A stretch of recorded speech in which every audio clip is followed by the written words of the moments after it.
guys, and welcome back to Albert Engel's pro career in Pro Cycling Manager 24. And here we are at the Giro D'Italia, Albert's first ever Grand Tour, hoping to start with a win. Big objective, I know. Big goals, but wouldn't be Albert Engel's career if he didn't set out some lofty ambitions straight off the bat, would it? The team we're taking with us: Magnus Cort Nielsen, Christian Odd Ecking, two riders who supported us in the Ardennes Classics. Tord Gudemestad, Holland, Johannesson Anders, Sojberg, Pedersen, Erasmus Tillier, and Soren Ronschrold, the very powerful sprinter. Alright, let's jump into the first stage, which seems like it finishes up a bit of a wall. Oh, that's cool. EF actually have their Giro kit. Wonder how they've managed to do that in the game. Ladies and gentlemen, hello and welcome to Budapest for the Grand Départ of this Tour of Italy. For the first time in its history, Hungary has the honour of hosting the start of a Grand Tour. And in a few minutes, the Pearl of the Danube will see the race get underway. Unlike recent editions of the race that have begun with a time trial, this year's first pink jersey will be awarded at the end of a full-scale road race. The 195-kilometre stage will have been highlighted by the punchers, as well as by any sprinters who are not averse to a short climb. The finish lies above the town of Visegrad, reached by a 5-kilometre ascent on a slope that averages out at close to 5%. Alright, well that was a very cool intro. I didn't know they had custom ones. And that this is the first time that the Giro's visited Hungary, which is very cool. Alright, we'll jump forward a little bit whilst this early breakaway forms and touch base in a moment with who is in it. And that looks like they have formed 3 riders up the road, almost 3 minutes now on the peloton. It is a rider from Bardiani. I think that's that team, isn't it? Am I right? Yeah, Bardiani. Rider from Bardiani, A. Polzer, Nilson Oliveira from Lotto, and Barsalanti, I suppose. Yeah. He is from JCL Team Yukio, which is the first time a Japanese team has ever took part in a Grand Tour, which is pretty monumental, I must say. Alright, we'll jump forward a little bit further, get ourselves much closer to that final. Alright, welcome back again. We have about 40k to go, and I just realized we haven't actually recapped who we're racing against in this Giro D'Italia. So we got Matteo Jorgensen is the leader for Visma Lab. He's resplendent in the bars and stripes kit. Yeah, looking very good. He has definitely come on a fair bit in our career at 83 mountain, or 82 mountain, 83 medium mountain. His TT is his weakness, so we'll obviously look to make some ground on him in the TTs. Jonathan Milan's the leader for Lidl Trek, kind of signifying they don't necessarily have a GC leader. He typically dominates the sprints in the Giro, so he could even win up this climb yet. We'll have to see how hard it is. We have Felipe Garner for Ineos Grenadiers, again, kind of signifying they haven't brought a massive GC favourite. I suppose Ergen Bernal might repeat his Giro success from, what was it, 2018 almost, I think now. Tim Lee for Quickstep, so they haven't brought a GC rider. Jai Hindley is Bora's GC leader. They've brought Primos as well, so I suppose you could say they've got 2 riders that could be a bit of a threat. Is there anybody else to call out? No, not really. What about EF? Have they brought anybody? Not really. Pavel Sivakov for UAE could be a bit of a threat. David Gadu from FDJ maybe could be a bit of a threat. Lazcano is quite strong, but I wouldn't suppose he would pose too much of a worry or concern for us. What about Jack Haig for Bahrain? Not too much either. Yeah, a bit of an interesting one. I suppose it's just going to be Jorgensen versus us when it comes really down to it. We'll find out. But we've got 25k to go here. We'll have to start thinking about forming this sprint train, I think. So looks like Johannesson's on a very good day, so we'll be looking to grab his wheel. Let's just do this, reset everybody. And we'll grab Johannesson's wheel. He can grab Good Mustard's wheel, who can grab Magnus Cort Nielsen, who can have Warren Schold. Although Warren Schold in his own right probably could be a little bit further, but anyway, that's all right. Then he'll have Ecking. Ecking will have Tilia on to Pedersen. Pedersen can go effort probably, I would say, 83-ish for now. All right, and the boys are forming the train very nicely under the 20k to go barrier there. Pedersen's going to have to take us quite a ways here, so we hope he's got the legs. He doesn't really, he's on a -2 day, but he's looking strong. We'll keep it on 4 speed for now. But yeah, he's looking good. He's going to get us to that 10k to go. So let's go 99 now with the rest of the team. Pedersen's using up what he has left. It's the 3 riders still out in front. His day is done. We're going to launch now with Tilia next to fire and slow it down with Pedersen, just get him out of the way. Tilia is now doing an absolutely strong job. Former Norwegian champ Tilia, actually. Yeah, very strong job at the front here. Very good. Took us to 6k to go. We've got Christian Odd Ecking next, and we're about to turn onto the climb. So we'll get Tilia out of the way. Perfect. Christian Odd Ecking is going to take us right into the base of the climb. Swing a right here, and it's going to be a Warren Schold, the big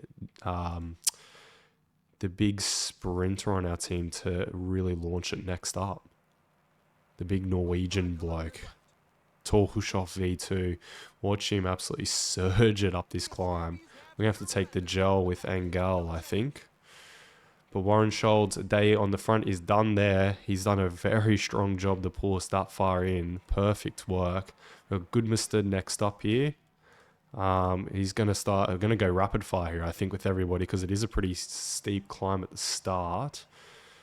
That is Goodmustard done. So then we're going to go with Johannesson next up. Engel's on the wheel, looking strong. All right. We'll leave it like that for now. We've got Jonathan Milan's in position. Rokas as well for quick step. We're going to have to launch sprint with Johannesson. It's looking difficult up here. Let's launch with Engel now. 700 meters left. It might be too soon. It is going to be too soon. It's not the first pink jersey for Engel. It is for Pavel Sivakov. Caught him out earlier in the stage. But yeah, big win over Teo Gegenhardt, Egan Bernal, Brendan McNulty. So UAE do have a strong team here. Filippo Garner and then Albert down there in 7th. All right, we'll catch you guys on the podiums. And here we are. Pavel Sivakov, first stage winner of this year's Giro. Takes the pink jersey as well. Familiar sight, a UAE rider in the pink jersey. Best climber now goes to Pavel as well. And points class as well on his shoulders. Young rider is with Albert though, so he'll take the young rider jersey into stage 2. Team class currently being led by Ineos. Alright, the manager wasn't too stoked with that. He expected a win and an early lead, but he is happy to see us in the young riders jersey. We have taken over the lead in the World Tour as well. That's something we didn't cover last episode, but that win in Liège actually put us to the top of the table. So awesome. And for Uno X, we're still sitting pretty in 4th. Unfortunately, we do have the majority of our points, which is a bit worrying. But anyway, let's jump into stage 2. And here's stage 2, an early time trial, but a very short one, only 10 Ks in length. For the second stage of this Tour of Italy, we return to Budapest for a 9.2-kilometre individual time trial that is raced entirely within the city. On the whole, the route is easygoing, but the riders will have to keep something in the tank for a finish that lies at the top of a 1.5-kilometre climb and a slope at 4%. Whoever wins today's stage could also pull on the pink jersey. And why not? Keep it until the race returns to Italy. He's so cool. I love those race intros. But yeah, here we are in the TT. We'll fast forward through everybody till we have Engel kicking it off. All right, and here he is, Albert Engel. And here we go, kicking off. We're going to sit around the 86, I think. Will be roughly about right. Might have to up it to 87 in a minute. Yep, 87, there we go. There is an early time check. Bertoli is leading at the moment with Warrenshold pulling in a very strong time as well. It does finish up a climb. That's something we want to just keep in the back of the mind. So we do want to bank a little bit of red just for that climb, I think. Let's see. Have we got a competitive time at the first check? We do. We're leading. Okay. Alright, so we can probably keep holding 87, I would say. We're catching Costu, who was our man in front. We happen to be on a pretty good day as well. Alright, this is the climb, about a K and a bit in length. We could up our effort, I think, to 89 now.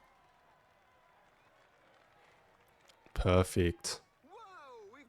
Yeah, that's a huge TT. That is massive. Garner's going quick on the course behind us. And here he is. 25 seconds still over Garner. I think we've won that TT comfortably. We've got a couple of riders coming in. That was one of the UAE boys. It must have been McNulty. That was Bernal. That's Gegenhardt. And there is Sivakov. That is, yeah, no, really strong result from Albert there. 25 seconds in the end. I'm trying to see realistically. I think it's 36 seconds plus over his next best that he's actually going to face in the GC. But yeah, there's his first pink jersey. How awesome is that? Love to see it. Yeah, it looks like Sivakov's down there plus 36 seconds. I suppose that's his first real rival. And then McNulty at 37. Best climbers still with Sivakov. Points is still with Sivakov. Young riders now obviously with us. Rafferty is one of our contenders, a minute and 4 back. So yeah, very big result for us. And we lead GC because, Team GC I mean, because Warrenshold had a really good TT as well down there in 6th. Yeah, what a TT though. That was huge. So yeah, manager's obviously going to have to be stoked with that. Did we pick up any skills last episode? We did. Just whilst we're thinking here. We might up training, I think, to level 3. That's what we'll do. And jump into stage 3 now. And here we are, it's a flat stage, so probably sim a fair chunk of it, but we'll make sure we're attentive in that final. And you never know, Warrenshold could get a result. For the start of the 3rd day of the Tour of Italy, the last Hungarian stage before the race heads off towards the Mediterranean Sea. The organisers have designed an easy 201-kilometre route. It's one that should delight the sprinters, who don't always have the opportunity to showcase their talents. The road is fairly flat and straight, so the objective of the sprinters' teams will be clear. Keep breakaways within a reasonable distance and bring their speediest assets to the fore at just the right moment. Yeah, these intros are mad. So yeah, you heard the man last stage in Hungary around Budapest. Let's have a quick look now at who did jump in that breakaway. It's a break of 4, a Movistar rider, Norskard. Bahrain victorious, Sutherland, strong sprinter I think Sutherland is. 2 Bahrain victorious riders right there. Gulnarak, French rider, and one of the Japanese riders as well. Well, JCL Team Yukio, the Japanese team. He's Italian though. Montoli. Alright, we'll see you guys much closer to that finish line. Alright, just a midway update. Not much has happened, but Engel is looking very resplendent in that pink and almost magenta kind of coloured bibs. That's kind of what Pogačar did in the Giro this year, actually. Yeah, interesting. And I haven't really covered it. I did briefly mention it earlier on, but the EF guys are in their Giro strip, which is Very cool. I don't know how the game has managed that, but it is very cool. I'm wondering, are the Bora guys going to be in Red Bull kit for the tour now? I don't know if they can manage that. But here is Magnus Sheffield in the white jersey. Yeah, looking very cool with the white strip on as well. Yeah, that's about it. I'll get you guys into when we're forming the sprint train. Alright, we're around the 20k to go mark. What we're going to do is we're actually going to put Warren Schold on our wheel. I'm kind of thinking lead him out, I'm not going to lie. Because the sprint, look, it doesn't suit us. Where we're going to go from there, Christian Odd Ecking, Johannesson, definitely. Magnus Cort Nielsen, oh yeah. Pedersen, Ilya, and then Goodmustard, I would say, is our desired order. And then we'll put on around an 85 effort for now. Just fast forward, just whilst that train gets organised. Have a quick check. Is everyone? No. These guys are still a bit boxed, unfortunately. Goodmustard's going to have to keep holding out for us. Might have to up his effort now, though. Have we got the other riders in here yet? Almost. They're in and around, at least. Goodmustard has now hit the front. We're going to have to up him, though, to 90 at this point in time. Tilly is in and around the mix. Oh, this is going to be a tough old finish. It's a real washing machine up here. That is awful. Tilia seems to have lost the wheel. He's almost found the wheel again. And Goodmusted's almost cooked. So it's time to launch with Tilia anyway. Goodmusted's going to have to sit up. Pedersen can launch the sprint now, I suppose. Caught Nielsen next. Actually, well, Christian Odd-Ecking next, really. Yeah, this is a mess. Alright, just launch everybody. That was terrible. Jonathan Milan dominating. No, it is Tim Merlier, actually, over the top of Mr. Giro Sprint Stages himself. That's Jonathan Milan in second then. Olive Couge in third. Shocking stage for Uno X, what can I say? Just an absolute mess of a sprint. I suppose good news, Albert's in 43rd, nice and safe. Didn't really have to expend too much energy in that final. Warren Schold only managed 47th. Magnus Cort Nielsen was actually our best finisher. Alright, let's see those podiums. So we just lost a rider. Tim Merlier taking the stage win. Albert's very safely in pink still. Pavel's in the KOM still. Tim Merlier takes over the best sprinter from Milan in second now. Albert's in young rider and Uno X still leading team class. Unfortunately, we just lost a rider. Okay, manager's happy that we are leading a bunch of classes. Can't complain there. Nice. Alright, stage 4 now. And stage 4 is the first time the road heads up a serious climb. And when we say a serious climb, we mean lava. It is Mount Etna, the volcano down in Sicily, the southern Italian island. It's an island, right? It's the boot bit. Always learn, at least in Aussie schools, you learn about the shape of Italy as a soccer boot kicking a ball. Hello and welcome to the small town of Avola in southeast Sicily for the start of what should be an explosive day of racing. There's a difficult start with the road climbing its way inland. A gentle transition then ensues until the peloton reaches Paterno. From there, it's uphill. The day closes with a summit finish on Mount Etna. 23 kilometers at 6%. It's a climb that could already end the pink jersey dreams of some of the race favourites. Yeah, there you go. Those intros do a very good job. Stage 4, Mount Etna already. Very hard climb. It averages, like you heard, 6.5%, but at max percentage is at 14% at times. It's going to be incredibly hard, but the really good news is look in the bottom left. It's a +3 day for Albert. Love to see that. Stars might align, maybe some big gaps early on already.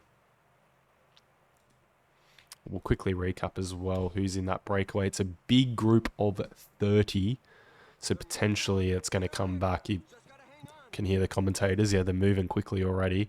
Yeah, pack of 30. We won't go through everyone, but Narrow Quintana's up there. Rider of note, Warren Barguil, Eddie Dunbar, Jason Osborne. Not really a climber, but just interesting to call him out. Julian Bernard for Liddell Trek, very strong climber as well. And Peters for AG2R, who's also a pretty strong climber. So it's a dangerous breakaway. Expect the peloton to ride pretty hard here to keep them in check. 30 riders is a lot to keep in control, but yeah, we'll jump forward, get a bit closer to that big gold massive volcano we have to climb. All right, we've had to start the chase quite hard with our team, 83. We were just running it on autopilot, but you can see here, they got over 7 minutes on us, pack of 30. We're definitely not going to catch them, but the worst thing is giving one of these somewhat decent climbers too much leeway on GC to the point where it's going to maybe actually be a bit of a contender for us. So yeah, we've really ramped the pace for that reason.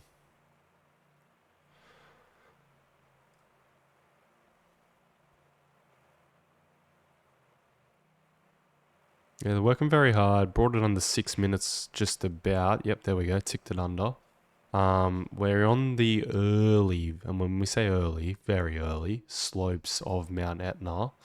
So we'll grab some biddens now and adjust the effort with Albert up to probably 76-ish for now. Might have to go higher yet, but that should just about do. Got Pavel's wheel there, just in front of us. Getting held up by Simon. No, Adam Yates. Always get the two mixed up. Okay, Magnus Court has managed to drop off the biddens. Perfect job with 25k to go. We get over this little hump here and we're on to Etna. Team's done a pretty good job to keep that breakaway back in the check. Say back in the check. 5 minutes is still a bit ridiculous, but yeah, it's a bit more manageable on some of those climbers that are up there. Most of the team are gassed now, though. That is the bad news. It's Visma Lab taking over the efforts now. Let's get a bit of a read on Jorgensen. He's on a very similar day to us, it seems. We're very, very similar there. Looks like the peloton's already splitting. Find out how McNulty's going. Kind of similar to us as well. What about Sivakov? Kind of similar to us as well. Right. Everyone's sort of feeling the same. What about Jai? Yeah, also feeling very similar to us by the looks of it. Pace is quite hot though. Let's just jump forward. Someone's going to attack for sure. But Visma Lab is, yeah, definitely ramped the pace here dramatically. 4 minutes 20 to the EB. We might actually catch at this rate. I'm going to have to say goodbye to Warren Schold. Got Kuj, Golag, Kus, Ushbald. I think that's how you say his name. I might be completely wrong. Van Barley, all from here. UAE's now moving to the front with Intermarché. Van Barley now on the front. That's De Plus attacking. Let's get a read on how he's going and who's going to react. Is it McNulty? It might be. It looks like McNulty is going to counter. We've got Quinn Simmons knocking about. I'm just kind of monitoring who's going to counter these moves. Plus, we are kind of getting matched by Jorgensen at the minute, which worries me.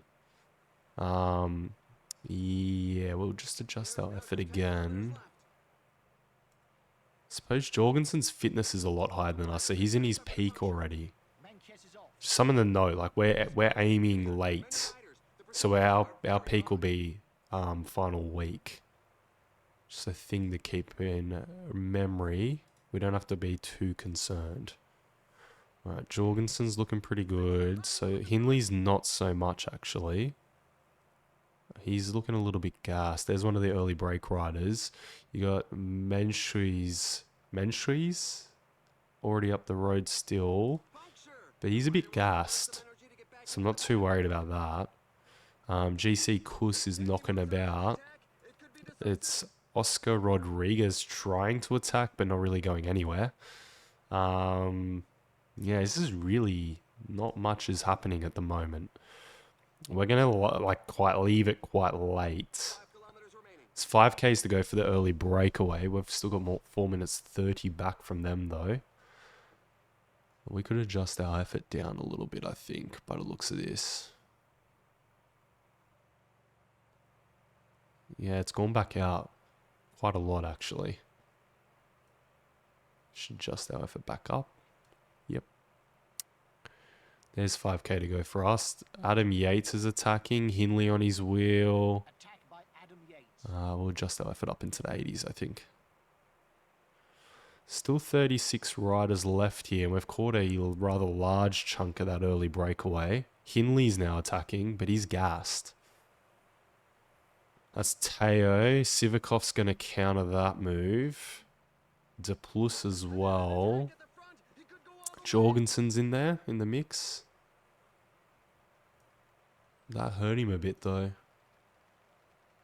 Alright, we might move ourselves onto effort and use sneaking. We're going to attack now though. Actually, that felt like a good moment. We've got 14 seconds there. Really charging hard behind to get on terms with this, but that's Gas and Gegenhardt. And he's got nothing left, so that's going to actually crack him.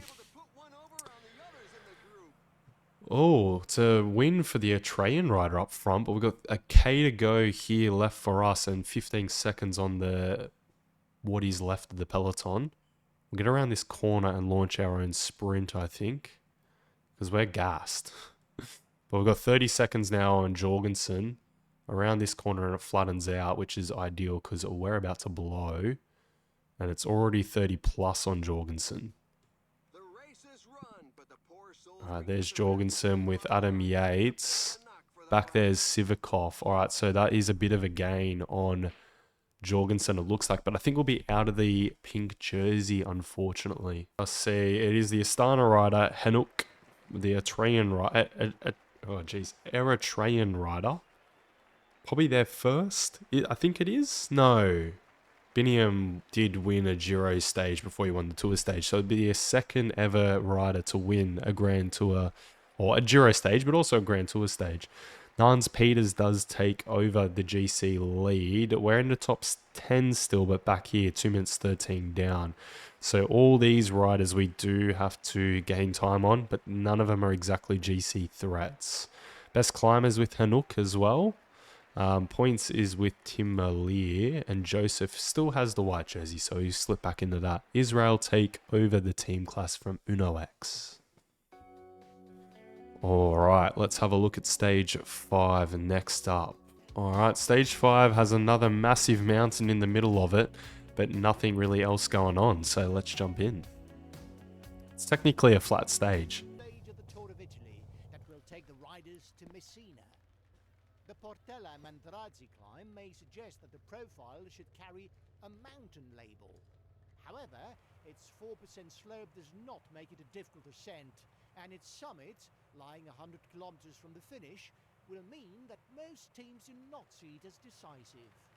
Therefore, there's a good chance of a mass sprint finish in Messina, just like in 2017. Back then, it was the Colombian sprinter Fernando Gaviria who claimed victory. Yeah, awesome. Okay, you heard the man. He's a big old massive mountain in the middle, but it's not much of a mountain. It's actually quite flat-ish. Not too hard to navigate for most sprinters, and certainly not for Ron Schold. So I hope that he is on a good day. He is. We might try to lead him out again this time. We'll see how we go. But in the breakaway today, much more manageable 4 riders. Bloom from Alpecin, Tonelli from Bardiani, Sutherland from Bahrain Victoris, and one of the JCL riders, Debbins from Switzerland. Alright, we'll catch you guys on the slopes of this climb. And here we are navigating our way up this climb. It's long, does have a lot of altitude gain, but it is only at 3.9%. So we'll just keep a little bit of a monitor on things, but I'm not too concerned. Are there any points available? 5th. For 2 points, not really worth it for Albert, I would say. We are trying to win the Grand Tour after all. We'll sit it on 8x just across this for the time being. Just kind of keep that little bit of an eye on things. But Yeah, it's looking just fine. We'll catch you guys as we form the as we form the sprint train. All right, here we are, about 18k to go. We are going to lead out Warren Scholl. That is our game plan. Try and get him a stage win. Taking a look around, not many people have the legs left. It's either Tilia or Joe Hennison. We'll take Joe Hennison. Then Tilia, who can take Magnus Cort Nielsen, who probably should have been a bit early in the train, but whatever. Then we'll take Odd Ecking, who can take Pedersen's wheel. And then we'll switch on F at 84 with Pedersen for the time being. Alright, it looks like everyone's in position. Odd Ecking just needs to get a bit further up. And we've got 14k to go or so. So we'll just up to 89 now with Pedersen, just so we don't get swamped. Beautiful scenes in the south of Italy here, though. What a nice place. Place I would love to go one day. 10k to go. We'll ramp it with Pedersen. Use whatever's left in his legs. And it is now time to go with Christian Odd Ecking. And sit up with Pedersen out of the way. Perfect. Alright, Christian Odd Ecking might just adjust his effort briefly. Just drag it a bit further yet, if we can. Alright, back up to 99 now. Victor Campenarts is trying to swoop around the corner there, so got to always be mindful of that man. Big engine he is. Alright, nice job by Christian Odd to take us almost to that 5k to go banner. He can swoop back maybe onto Warren Scholl's wheel if he's got the legs. And we'll take the gel with Engel here. We've got Cort Nielsen drag racing it with the EF riders. Very strong turns though, all the way into launching the sprint with Tilia, who Engel got, oh no, Johannesson it was, sorry, got a bit boxed out there. But Tilia's done a really strong sprint. Johannesson next. Warren Scholl's lost the wheel actually, so Engel is going to kick out here. I don't think he's going to hold on, but unfortunately that's no bueno for Warren Scholl, but it is for Groschwagen. From Phil Borhaus and Geordie Moose in third. 19th for Engel. It's a shame that Warren Scholl lost the wheel because I think we would have done it. I think Warren Scholl would have held on and taken the win there. 19th for Engel though is nice. And there's the sprint finish once again. See Engel going backwards. Yeah, there's Dylan taking the podium. Yeah, no top 10 for the team again, unfortunately. But GC, no big changes either. No. Any changes in best climber? No, Hanuk still has that. 52 points, huge lead. Dylan Groenwagen has taken over points from Tim Merlier, though. We keep best young rider, and Israel keep team class. Alright, so that's been it for the first episode of the Giro D'Italia. Catch us next time when we got a flat stage, a medium mountains. Got a bit more climbing coming up by the looks of it. Yeah, fair bit. Alright, that's been it, guys. Peace out.